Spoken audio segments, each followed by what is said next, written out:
Sveiki gyvi, lempų lakavimas. Ankstesniuose video rodžiau apie lempų lakavimą ir lakuojant lempas eina lempą tonuot, ar ten įdėjus juodų dažų, ar sodriai melsvos, ar tamsiai melsvos galima įdėjus ten nuo procentų iki 5 ir priklausomai kiek lakaus sluoksnių dedi, išgauti tam tikrą atspalvį.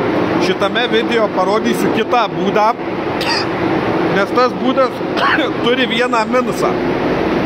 Tuo būdu dažant viskas gerai nusidažo, bet labai dažnai, ypač jeigu dažų yra lake padauginta ir jūs norit, sakykime,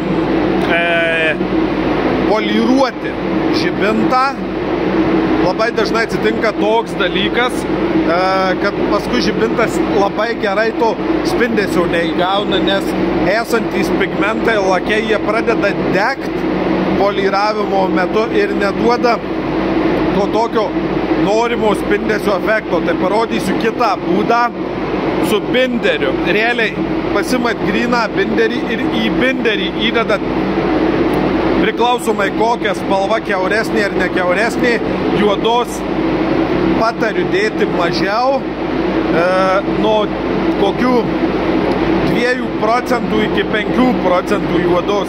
Tai automatiškai lengviau bus kontroliuoti sluoksnių skaičių. Ir kokius 2 sluoksnius užnešus, gaunant norimą atspalvį, tada užlakuot. Tai automatiškai, kai po 2 metų norėsit ar lakuot, ar poliruot, automatiškai, kaip tas sako, ant viršaus esantis lakas ant spalvos jums įtakos poliravimui ypač neturės.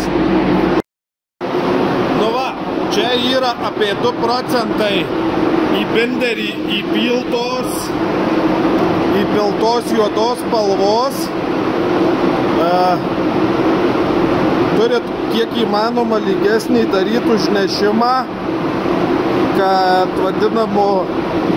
kad būtų kuo įmanoma lygesnis spalvos padengimas. Tai turit visų detalės plotų ir daugmaž ant kiekvienos po lygiai. Va, bandom. Laukit, pasitikrysiu slėgį. Gerai.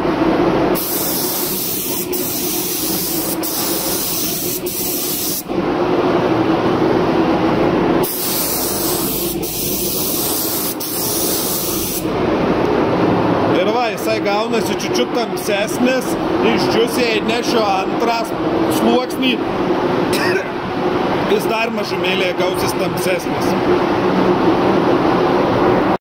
Taip daugmaž atrodo 4 sluoksniais užbinderiuotos lempos. Ta pilnai neišdžiūvė, paskui užlakuosim, jinai, kai išdžiūsta, pasidaro praktiškai pilnai matiniai, dar šitą šiek tiek neišdžiūvus.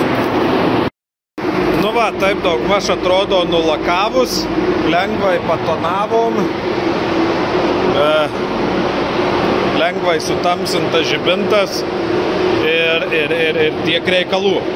Toks būdas, sakau, yra pati technologija gal šiek tiek ilgesnė, bet jos privalumas, jeigu kažkada ateityje reiks poliruoti, ant viršaus lakas yra be pigmentų.